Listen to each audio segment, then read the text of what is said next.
Après, il y a une troisième faculté qui est extrêmement connue, puisqu'elle fait l'objet d'un métier, c'est la médiumnité. Différents types de médiums, bien entendu. Je ne sais plus utiliser ça. Alors, c'était par rapport à la clairvoyance, mais c'est un peu la même chose.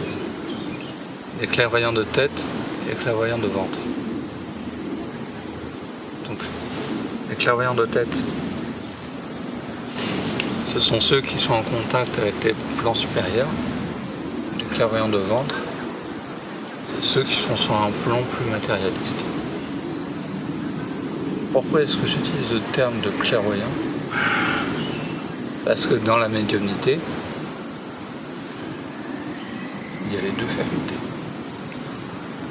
En fait, dès qu'on est clairaudient et clairvoyant, on est médium. Puisqu'on entend l'invisible, on interagit avec lui. Médium, c'est celui qui est à la frontière entre l'invisible et le visible. Donc le médium, il se rend en contact avec les défunts, les êtres de lumière, tout ça. Donc pourquoi est-ce que je dis ça? Est-ce qu'il y a deux types de médiums?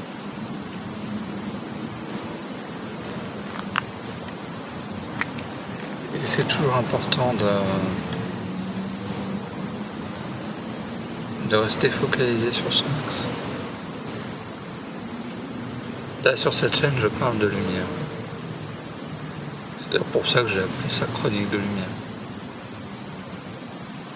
Sur cette chaîne, je vous propose, et j'espère pour vous, que vous allez vous ouvrir face à ça. Que vous allez découvrir ce monde-là. Ce monde qui est fabuleux. Mais pour l'ouvrir, pour le découvrir, il faut rester sur l'axe de la lumière. Celui qui est spirituel, il doit à un moment se détacher un tout petit peu quand même de l'aspect matérialiste. Attention, c'est tout à fait normal d'être matérialiste, dans le sens où on est sur Terre. Mais quelqu'un de spirituel, par exemple, il a un accident avec sa voiture, il a une éraflure, ça va rien lui faire. Quelqu'un qui est un petit peu plus matérialiste, il risque de moins bien le vivre. Donc je sais que je divague un petit peu, je parle un petit peu sur les choses,